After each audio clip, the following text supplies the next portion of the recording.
అక్కడున్న సోదరుల్ని, క్రిస్టియన్ సోదరుల్ని రెచ్చగొట్టి వీళ్ళ రాజకీయ లబ్ధి పొందేదానికి, ఎవరికో రాజకీయ లబ్ధి చేకూర్చేదానికి, మైజా గారు ఎవరికో రాజకీయ లబ్ధి చేకూర్చేదానికి వీళ్ళు చేస్తున్న విష ప్రచారం తప్ప అక్కడ ఆ విషయానికి అంత ప్రాధాన్యం తీసుకొని ఈ విధంగా చర్చనీయాంశం తీసుకొచ్చే విధంగా దాడులు చేసే విధంగా పురిగొల్పి దాని మీద ర్యాలీలు చేసే విధంగా ప్రజలను రెచ్చగొట్టి ఏదో ఒక విధంగా రాష్ట్రంలో శాంతికి భంగం కలిగించే విధంగా, లా అండ్ ఆర్డర్ విఘాతం కలిగించే విధంగా చేసి ఈ రాష్ట్రానికి వస్తున్న పెట్టుబడులు రాకుండా చేయటమా లేదా ప్రభుత్వంపై బురద జల్లటమా, ఇది వీళ్ళ రాజకీయ మోటో.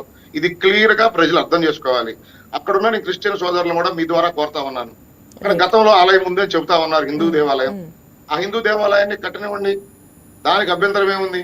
ఎక్కడైనా ఒక మతానికి సంబంధించో కులానికి సంబంధించో దేవాలయం కట్టుకుంటున్నప్పుడు అభ్యంతరాలు చెప్పే పరిస్థితి ఉండాలి తప్ప దానికి అడ్డుకునే పరిస్థితి ఉండకూడదు అనేది మా ఇంటెన్షన్. రెండోది, ప్రభుత్వ నిర్ణయం, అది ప్రభుత్వం చేతుల్లో ఉన్నంతసేపు ఖచ్చితంగా ప్రభుత్వం నిర్ణయం తీసుకుంటుంది మైజా గారు. బట్ ఇది న్యాయస్థానాల పరిధిలోకి వెళ్ళిపోయిన తర్వాత ఇక్కడ ఎటువంటి ఇన్వాల్వ్మెంట్ ప్రభుత్వానికి ఉండదు.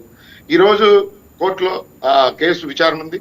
ఆ విచారణ అయిపోయిన తర్వాత ఏ విధంగా న్యాయస్థానం ధర్మాసనం తీర్పు ఇస్తుందో ఆ తీర్పును అమలు చేసే దిశగానే ప్రభుత్వ పనితీరు ఉంటుంది. ఖచ్చితంగా ఇక్కడ ఈ రాష్ట్రంలో ప్రతి ఒక్కళ్ళ మనోభావాలు కాపాడే విధంగానే కూటమి ప్రభుత్వం పరిపాలన ఉంటుంది. అది హిందూ మనోభావాలైనా, క్రిస్టియన్ మనోభావాలైనా, ముస్లిం మనోభావాలు, ఎవరి మనోభావాలకి విఘాతం కలిగే విధంగా ఈ ప్రభుత్వం పనిచేయదు.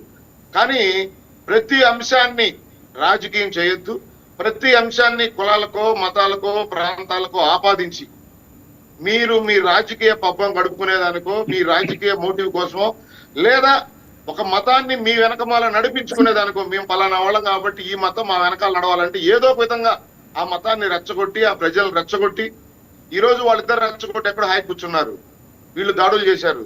దాడులు చేసిన వారు అన్యాయంగా కేసులు ఇరుక్కొని జైలు పాలవుతాం. ఇప్పటికైనా అక్కడున్న సోదరులు ఆలోచించాలి.